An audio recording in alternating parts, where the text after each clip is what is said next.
Happy decorative gourd season, everyone. Hello there and welcome back to the June Made channel. I am Paula Jean, and normally this is where I share about some of the stuff that I make, usually wardrobe stuff. And I'm going to do that today, but I have decided to embrace some of the potential silliness of the season, and I'm going to play some dress up, and I hope that you will join me.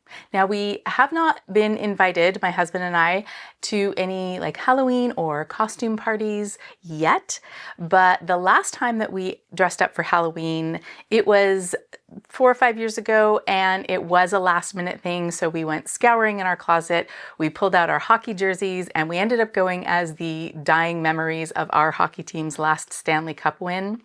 And that was fun and it turned out great, but I have made myself some pretty cool things over the years, and as a middle-aged woman who is wallowing in the chasm between the isness and wasness of being an actor, I decided it would be fun for me to go through my closet, play a little bit, and see if I could come up with some characters that I would like to see / audition for in some popular and successful movie franchises and see what happens. And if it so happens that I end up with something that I could wear in case we do get invited last minute to some kind of costume gala, then so much the better.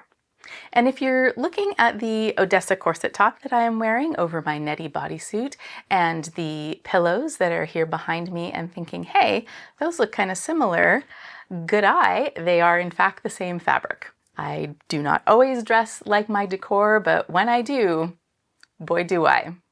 So let's have some fun. First up, I loved the movie Cruella, and I think they're doing a second one. I thought the story and the acting and the costumes were absolutely amazing. And I really loved Cruella's origin story set against the punk rock revolution in London in the 70s. And I thought, what if Cruella had a long lost cousin who absolutely adored cats, but she was allergic. And so she had to use music and fashion to express all of her feline fanaticism. So I pulled out my Jaguar printed Eva top, my matching Doris skirt, my leopard print Odessa corset top, gloves made from an Instagram tutorial, and a thrifted vintage faux fur leopard stole. Behold, FELINA, LEMIEUX. She had a band in the 80s called Catnip Kingdom, and they did a chart-topping rock cover of What's New Pussycat that earned millions. And with the money, she founded big cat sanctuaries around the world, but she never stopped craving the spotlight. Now in her 50s and recently reconnected with her cousin, FELINA needs Cruella's help to design the fabulous comeback tour that absolutely nobody asked for, but the whole world so desperately needs. Okay, FELINA's fun. Let's try another one. Now, whether you watched the black and white Addams Family on TV as a kid, or if you're a fan of the new Wednesday Netflix series, you have probably noticed that there are a lot of members of the Addams Family, and except for Wednesday and Pugsley, it's not entirely clear how they're all related. Now, it is a little known and completely untrue fact that following Wednesday's colossally brutal birth, Morticia came down with a harrowing case of postpartum joy. Now, the family was very concerned. They were worried about the effect that all of this unbridled euphoria was going to have on Wednesday, so they brought in a little help. I've pulled out my black lace Harriet blouse, my burgundy and lace Odessa corset top, my black satin Yasmin skirt, and a self-drafted black velvet capelet. Et voila, Madame Random Addams, aka Trudy Gladwell.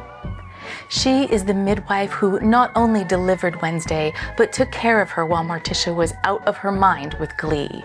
And when Fester suggested that Trudy was becoming like part of the family, Gomez shouted, "Yes, indeed, we can always use another Random Addams." And so, in the spirit of Thing and Cousin It, Trudy became Random. Very, very touching. She has also been going through menopause for 37 years, and the morbid chill of Addams Manor is such a relief.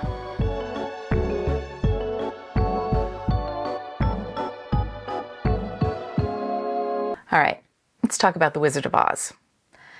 We all know he's not an actual wizard. He's just some back alley, sleight of hand delusionist with a great big ego.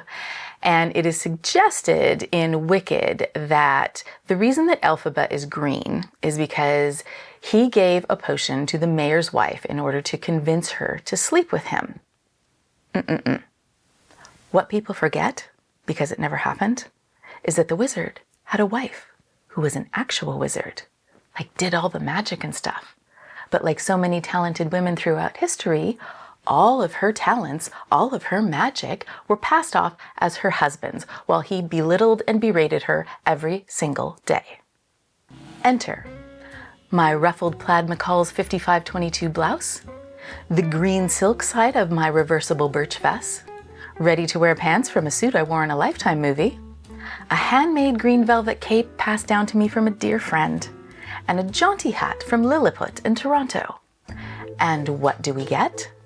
Willona, the real wonderful Wizard of Oz. She had a feeling that her husband was cheating on her, and so she put a curse on him, and when she heard that there was a little green baby that was born in Munchkinland, that was the proof that she needed, and so she gathered her things and she hightailed it out of Oz. But that curse is the reason why Elphaba has such powerful magic. And if you think Willona is not going to come back and team up with her and storm into Oz and take it back and save everybody from these authoritarian, narcissistic powers that be, you are probably right, because no studio executive is going to go for that. But hey, one can and must dream.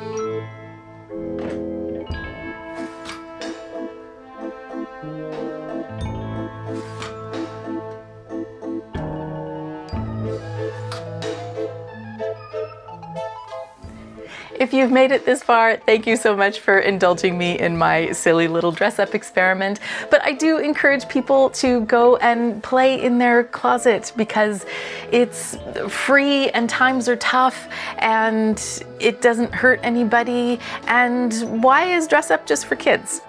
And maybe I've given just a little bit of a taste of how bloody easy it is to put middle-aged female characters with interesting backstories into almost any story. Looking at you, Hollywood. The patterns for all the stuff that I made are going to be linked down below. I truly hope that you had fun. I certainly did. Take great care of yourselves, and I will see you in the next one.